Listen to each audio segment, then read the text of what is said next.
Okay.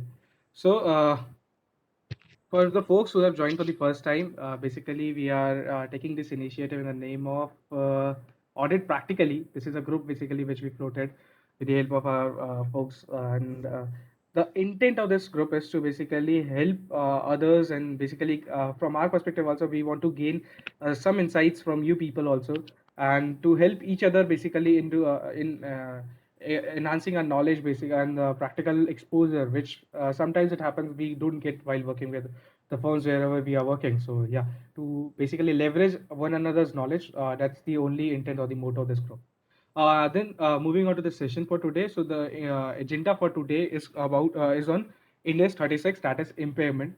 So first we'll be covering the concepts as to what are the different terminologies in the Indias, and what exactly how those are computed, and what standard talks about what is impairment, where it is to be charged, and all those stuff we'll discuss first, and then we'll go on the actual annual report to see the practical aspect. Basically, whenever you are going through the theoretical aspect, you are not getting the full picture of any content altogether. So to add on, we'll be going through the HUL's financials, the annual report of HUL, and then I'll be sharing one of the very interesting resource or very useful resource, which might be the case that some of you are aware, or some of you are you must not be basically, and I'll be sharing that checklist with you, and that's a very good compilation of all the things which we should cover while auditing any cycle altogether, any standards which are within the scope. So yeah, so these are this is what the agenda for today is, and then over and above this, we'll be covering a bit of on CWIP, and we'll be recalling all the concepts which we have discussed in past relating to PPE that we'll be doing at the end of the session, and then we'll be having a Q&A session for like last 15 minutes or so. So this is the whole agenda for today. So I'll be requesting you guys to be throughout this session, all three parts of the session basically. So yeah, that's a request from my side. So beginning with index statistics, anyone wants to share anything on impairment? Any of you who have worked on impairment thing and wants to share anything from your side?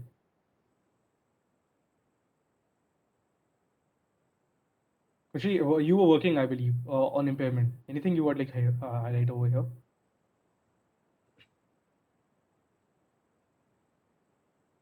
Okay, it seems no one. Okay. So guys, I'll move ahead. Okay, she's saying no. Okay. Okay, no issues. So guys, what exactly is impairment? The simple meaning of impairment word. Anyone would like to add or say anything about impairment? What exactly what comes to your mind when you hear the word impairment? So fall in the value of asset. Due to fall in the value of asset. Suppose कोई asset 1 lakh की थी and उसका जब हमने सर्वे का valuation कराया तो 50,000 की हुई, तो दैट 50,000 का जो लॉस है that is impairment loss. so basically any decline in the value basically you are saying. On account of any reason, be it any damage, physical damage, or obsolescence of technology or anything. There are factors basically which are listed out in this standard. So yeah, so in Indian context, we have Ind AS 36 with us, which talks about the impairment of assets. The objective of this standard is to ensure that the whatever assets are flowing to your financial statements, those are not those must be reflecting at basically the true those must be reflecting the true picture, and those must not be inflated or basically showing the wrong picture. To avoid that scenario, this standards is basically is into the place. So it talks about that asset has to be carried at no more than recoverable amount. So basically what I'm expecting, there are two elements to this recoverable amount which we'll be discussing later on. So the intent of the standard is the asset which are whatever asset is flowing into your balance sheet, the amount of those assets, the carrying value of those assets should not exceed their recoverable amount. We'll be discussing this in detail in the upcoming slides. The second one is define how recoverable amount is determined. That is what I told that we'll be discussing it in later slides as to how this recoverable amount is calculated, because carrying amount is something which is already flowing into your balance sheet. So that needs not to be computed altogether. Whereas your recoverable amount is something which you have to work upon, and you have to compare the same with the carrying amount. So that is all the whole concept of impairment is, and the India statistics is totally talking about those concepts. So I have put one picture over here, which you can imagine any cab operator you think of, any cab operator, say for example Ola. So Ola must be having lakhs of cars with them. And if, say, for example, one of their car got hit and it got damaged, so tell me, will it impact their revenue? Or do you think the benefit which they were expecting out of that car after getting damaged, do you think that the benefit will be lowered because people would prefer to basically make use of this car? Obviously, whenever you will be booking a cab over Ola or Uber, and if say for example, the driver comes up with this car with to you, will you be accepting to take ride in this? Definitely no. So that means that the recoverable amount, the recoverable benefit which company, the Ola or the Uber was expecting out of this car earlier prior to the accidental damage was higher, whereas with that accident thing, when this dent has taken place, the recoverable amount thing is getting lowered. Correct. So that is why this standard says this car should not be reflected at carrying amount in your balance sheet. Rather, it should be lowered down. It should be lowered down to the recoverable amount, and that is something which needs to be calculated as per the India's 36. So, are you guys able to basically get the picture as to what exactly impairment is and why this comes into the picture? So, one of this example which I shared with you, I believe most of you might be able to connect with this thing. So, that is the intent of the standard. Moreover, this is on account of the physical damage. There are cases when you can see the obsolescence in the technological aspect. So, say for example, what I have put over here is there's a tower, and there are these basic phones, the basic feature phones, basically the 2G phones are there. This basically why I put over here is this image is the intent is basically the, say for example, there's a company Airtel or any company you think of, Vodafone, Airtel. So if they were having the assets which were installed, which were capable of only operating 2G network, not 4G, not 5G or 3G. So in that case, what do you think? The recoverable benefit which they were expecting. So say for example, in a locality, they were having two towers having 2G operational functionality. So with the passage of time, as we all know, the 2G thing has basically almost evaded or very minute level of consumers we are having in the space. So the recoverable benefit which Airtel or Vodafone was expecting out of these towers, definitely it's not something which will be holding true as on today, because the 4G thing is there, 5G thing is there. Accordingly, the tower cost which is there, this must be this must be reflecting in their PP, right or wrong? Anyone having any contradicting point with me? This tower must be reflecting in their PP, correct? So this PPE was reflecting at their carrying value, but due to the obsolescence, the 2G thing getting out of the picture, this should be lower down, and this should be lower down to again recoverable amount basically. So this is the whole picture of impairment, and I hope basically I'm able to set up the base as to the background of the standard. Anyone having any query on this slide? This is something a listing over here on what all types of assets are covered, so you can just go through it. But let me take a pause and ask you, if you have any question on this slide, please let me know. Or anyone is not able to make sense exactly what impairment is. Anyone?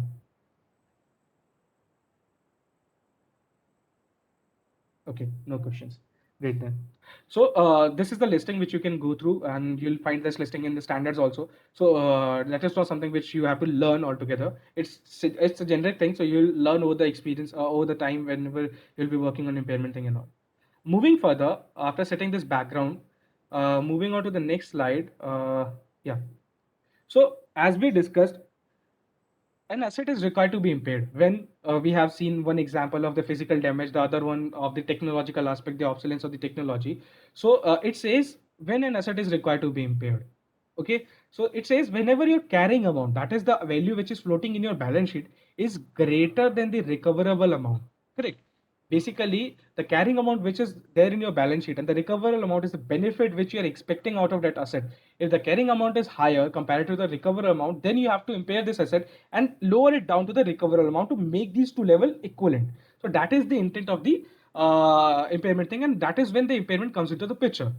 Now, if you see in the case of carrying amount, it is simply written accounting records, which I told you that there is no requirement to compute carrying amount. It is something which is already floating to your balance sheet. So there is no other different computation as together for the carrying amount. This is already available number. Whereas for recoverable amount, as I told you, we have to compute, and we'll be discussing it in further slide. But on this slide, I would just like to highlight one thing, that the recoverable amount is of two types. So can anyone tell me how you can what are the basically how you can recover the benefit out of the asset, any asset you think of, and how you can recover benefit out of it. Anyone can tell me what are the ways to take benefit out of the assets, the PPE thing? What are the ways to get benefit out of it? Anyone? Can you please explain? I'm not getting your question. Okay, I'm saying that if say for example you are having a PPE with you, any asset with you, so how you can take benefit out of that asset? There must be some ways through which you are like thinking of to get benefit. Say for example, if I have if I am working, I'm owning Ola and I'm having a car, I am expecting to get benefit out of that car by renting it out. Correct. So that is something I'll be availing the benefit or recovering the benefit by making use of that asset. Okay, first thing, or I can sell out that asset. Correct.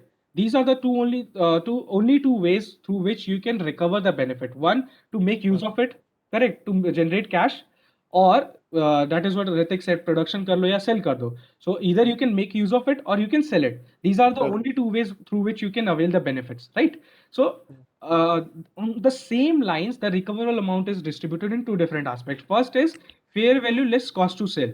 That means if say for example you are not planning to make use of this asset, rather you are planning to sell this asset. So what amount you will be getting, that is what fair value minus cost to sell. Correct. Fair value is something is the price which we are expecting in the orderly market, where where the market is like the buyer and seller are there and the market is operating in an order and there is no arm length thing and all. So the transaction is happening at the arm length price and there is no related party thing or any sort of manipulation. So you are having a readily market for that asset, and the prices are available basis which you guys can say the fair value comes out, and out of that fair value you have to deduct the cost to sell. So say for example if I'm selling a car, in that duration I have to get my RC which was registered in my name, the registration certificate, I have to transfer it to the other folk. For getting that transfer to the other folk, I have to spend certain amount or the buyer has to so it might work in both the ways. Say for example when you are selling any land, then also some stamp paper charges or those different charges you have to bear. So all those charges will get deducted out of the fair value of that asset. That is the net amount which you will be getting. Correct. So मैं कुछ अगर 100 रुपए में बेचने का plan कर रहा हूँ, बट उस 100 रुपए का असेट को बेचने के लिए मेरे को 2 रुपए और लगाना पड़ेगा, मतलब उस असेट को मेरे को कहीं लेके जाना पड़ेगा, और उस असेट को बेचने के लिए मेरे को कुछ लीगल चार्जेस वगैरह भरने पड़ेंगे. So all those get deducted, तो मेरे को नेट में मिलेगा कितना? I will be getting only 98. That is what it reflects, fair value minus cost to sell. Correct. The other aspect was the value in use, that is make use of it either in production or anything. So basically value in use is something which we have to compute through a methodology which is discussed in India's statistics and which we'll be covering in the subsequent slide. So anyone having any doubt on this slide as to what exactly recoverable amount means? I hope I made it clear, but even if you have any query, please put up. Okay, no. Guys, I want to just say you, if you want to continue, if you're comfortable with English, then only we'll continue with that. Otherwise, Rishu can go ahead with Hindi also. I don't have any issues. Yeah. But try to like put this English thing in also. I was also not that good when I was doing my articleship and all. But trust me, you have to work upon this if you have to succeed in your career. That is very much required. Please. So try to communicate as much as you can. No issues. So yeah. So now after basically coming up with these numbers, the carrying amount and the recoverable amount, what amount you have to recognize the impairment of? That is the difference between the carrying amount and the recoverable amount. That is मेरे balance sheet में कितना balance आ रहा है and what benefit I am expecting. The difference of these two amounts needs to be charged off to the P&L or whatever OCI. We'll see this in the upcoming slide. But the impairment loss will be carrying amount minus my recoverable amount. That will be the we can't book impairment profit, right? Impairment won't be any profit. That is why first I asked what exactly impairment means to you. Correct. Impairment will come into the picture only when your value has declined. That is what the impairment means. Decline in the value of something. Okay. So there won't be any profit on account of impairment. The thing which you are talking about is the revaluation thing. Okay. So yeah. So the amount of impairment loss will be carrying amount. That was your balance sheet number, and the recoverable amount which you have computed either through this or through this. Basically, we'll see what exactly needs to be taken in recoverable amount. We'll see in the upcoming slide. So this will be your impairment loss. Correct, guys? Okay. Moving further, now I have recognized in the previous slide, I got to know that the carrying amount is this and the recoverable amount is this. Basis this, I got to know that impairment loss needs to be recognized. Correct. So what I have to do? So impairment, what to do? Basically, what you have to do when impairment is there. So at the end of each reporting period, the standard says at the end of each reporting period, please assess is there any indication of impairment. Indication there's a listing of indicators basically in the standards, which talks about these are something which if you see this thing happening, that means there is chances of impairment. Say for example, uh, we are seeing that the company has invested, Airtel or Vodafone must have invested 2G on the 2G infrastructure way back 3-5 years back, and 3G then and 4G and all. So if say for example now moving on to 5G, those 3G assets which are floating into their balance sheet, obviously their value will decline because people will start moving to 5G thing, and the recoverable benefit out of the 3G thing will be declining. So one of the indicator was the technical obsolescence. The technology is getting obsolete. This is one of the factors. So we have to assess the indication of impairment. So there's a listing which we'll be seeing in the upcoming slides. So basis which if you will get to know whether impairment is required or not. I'll share one example. I spoke to one of my senior, and he was working on one of the very reputed client. So what happened due to this COVID thing, as everyone is working from home, so that entity bought few tablets for their salesperson. So earlier they used to use operate on desktops, but in order to make them work from home, what they did instead of buying laptops, because obviously laptop cost a lot. At minimum, you will be getting like 30,000 rupees a laptop for one laptop. Whereas for tablet, they were spending only like 8 or 9K because their requirement was not that too high. It was a basic tablet. So they bought those tablets and they capitalized those in their books of accounts. But what happened when auditor reached out to them? They said, "What do you think? Don't you think these assets should be impaired?" And the client was totally shocked that we have recently bought these things, these tablets. How you can say and ask us to impair this thing? So what they told in this argument, the auditor said, "Look, you bought these tablets, but once the lockdown will be lifted up, your staff will move back to their desktop and all, and this tablets won't be having any use for you, and you will be selling it out. And when you're selling this out, obviously, say for example, if you have bought a phone of 20,000, even after 1 hour, if you'll be selling it out, you won't be getting 20,000, correct? So on that similar line, the auditor said, from my viewpoint, because this won't be having any benefit for you in the future, this needs to be impaired off. So these are the things, these are the indicators of impairment. So basically this is something which is very judgmental. So in the standard, some criteria are listed down which you can basically look into. But yeah, you have to keep your mind open. You have to see the nature of transactions, see the nature of business, the environment in the current scenario. As I told, the tablets thing, they bought just 1 month back, and the auditor was asking them to impair. So trust me, it was very difficult task for the auditors also to get it impaired, because the client was not accepting this thing. But somehow they got this thing done. So these are the things which you have to keep in mind. You have to open your mind. You have to keep knowledge of the economy, the way things are happening. In obviously in COVID scenario, huge amount of impairment have happened. So these are the things which you have to keep in mind. And there's a listing. We'll see. So what is the exception? Because over here, the standard says at the end of each reporting period. That means whenever my reporting period is ending, then I have to check for the indications. But there are few exceptions to it. There are exceptions in the nature of intangibles with indefinite useful life. Basically, these are the intangibles which do not have definite useful life. So say for example, I bought a license or the software license, basically, I would say, and it was for 3 years. In that case, that tangible is of definite useful life. But say for example, I bought some other business, and with them I got one of the listing of the customers that will qualify under my intangible assets, and that will be throughout the life of the companies basically. So that a particular item of intangible nature is having indefinite useful life. So the example of indefinite useful life, as I spoke, is the listing of the customers. Then other intangibles which are not available for use as of now, that is, those are not basically something which are available for you, that will be available in the future. As of now, you're not making use of this. The other category is this. I could not think of any example because personally I haven't seen this scenario. So you guys can Google it out and you can look for this.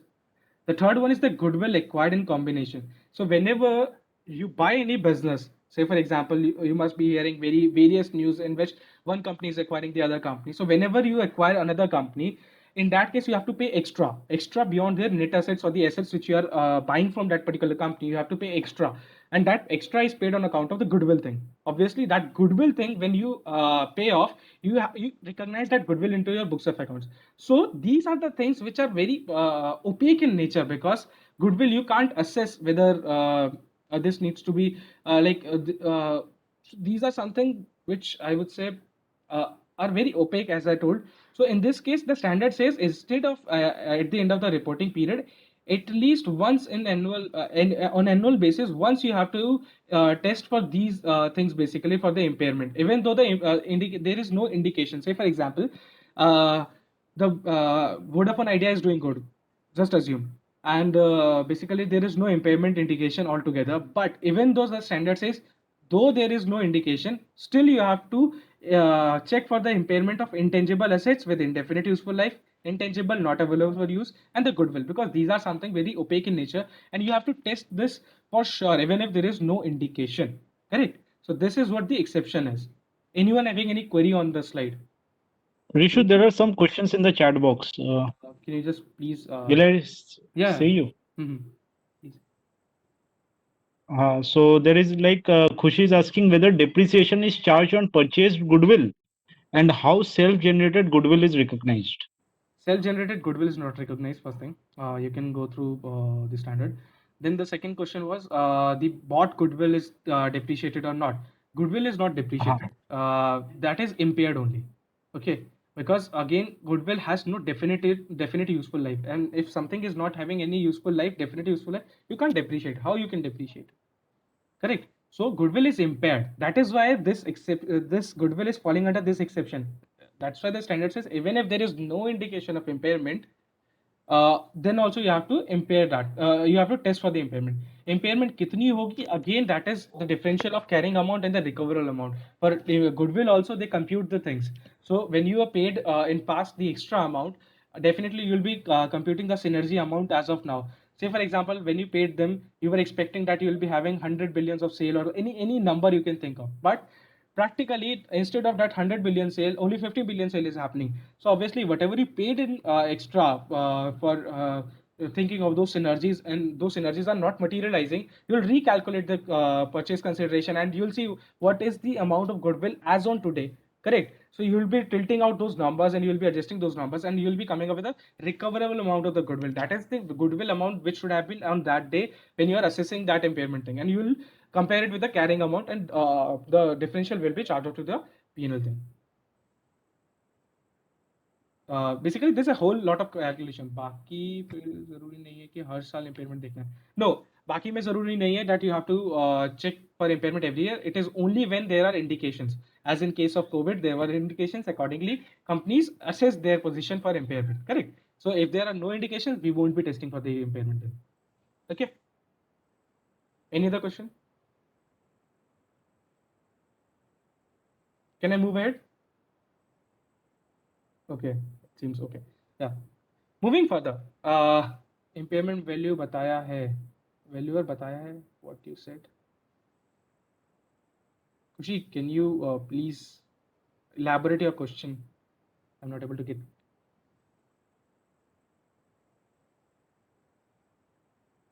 Impairment कितना होगा वो कौन बताता है? Impairment कितना होगा वो basically management एक पूरा कंप्यूटेशन करता है. विल शो यू कि मैनेजमेंट कैसे कंप्यूटेशन करता है. When will be going through the actual financials, will see as to how the recoverable amount is computed and how it is compared with the carrying amount, and how the number of impairment is derived. We'll see that for sure. Okay, this is very judgmental, and trust me, there's no specific thing to this, and there are very judgments. That's why I'll show you practically what exactly happening in the industry. Okay. Yeah. So indications of the impairment, guys. So as we talked about the indications, these are the external sources, these are the internal sources. So there's are two categories. One is external, one is internal. External is something which is happening to all the entities in the environment. So decline in the market value, basically, so the share market, whenever you are seeing any listed company, they are having their market values. And whenever their market capitalization is decreasing, that is one of the reasons you can say for the impairment, because people are not having trust. And when you lack trust, that is on account of the business which you are seeing that in future it seems there is no good growth options with the companies and all. So that is why there's a decline in the market value. So whenever there's a decline, there's an indication of impairment. The second is significant changes, market, technology, legal, economic. So as I told, in case of 2G towers and all, we talked about technological thing. For market and all also, you can think of any significant changes. Say for example, if you're in the fashion industry and altogether the fashion taste has changed, in that case also you have to look for the impairment thing, correct? Increase in interest rate. Why this is impacting? Because we'll see in this in future. Please park this for the future. I'll tell you why the increase in interest rate is an indicator of impairment. We'll see that. Then we have carrying amount is greater than your market capitalization. So basically, your market capitalization of the company is say 1 lakh crores, whereas your total net assets which are there is hardly of 70,000 crores. So there's a mismatch, and whenever there's a mismatch, obviously this shows that there's requirement of impairment. Moving on to the internal sources. Internal sources again, the obsolescence of the physical damage which we talked about in the photo which we discussed about the car which got damaged after the accident thing. The significant changes, restructuring and discontinuing. Basically, one of the business you discontinued altogether, you sold it off, and now the business seems that there's a requirement of impairment, or there some restructuring happened. You change the business model, or those things worked in a reverse direction. Instead of improving the position, those are depriving of you of the benefit which you are thinking of. So in those cases also you need to impair the things. The other is internal reporting evidences. So management do have their monthly meetings where they talk about the business potential, the growth and all. So if you are getting any sense out of those documents that they are seeming any threat to the business or any decline in the business, those are the indications of the impairment. So these are the indications. These are the listing. Basically these are something which you can refer, but this is totally judgmental. As I told you, the case of tablets, that was not something which were covered over here, correct? So this is totally judgmental thing. These are just some of the examples. This is not the exhaustive list. Guys, let's move on to the next part, next session basically, because this is about to end. Let's move on to the next link. Please join on that link basically. I think so. It is there now for 15 minutes. It showed 5 minutes, I believe. Okay, no. Oh, No, sorry. 50 minutes. Okay, okay. I think so. 15 minutes are left. 10 Okay. minutes are left. I read it in the wrong way. Sorry for that. Uh-huh. Yeah. So anyone having any query on this? Because this is very judgmental thing. As I told, this is not exhaustive list. It's just example. So anyone having any query on this slide? No one. Okay. So these are the indications. When you saw these indications, you have to recognize impairment. You have to assess for the impairment. Sorry, not recognize. You have to assess for the impairment. And whenever there will be impairment, loss will be coming into the picture, then you have to recognize the same. But for those exceptional things, that was goodwill, intangible assets of two nature, you have to always on annual basis, you have to assess for the impairment, even though there is no such condition existing. Correct? This is the difference between these two categories. Moving further, so recoverable amount, as I told you, carrying amount is already there in your balance sheet. There's no requirement for any calculation. Nothing needs to be worked out. But for recoverable amount, you have to get into very complicated calculation involving various judgments.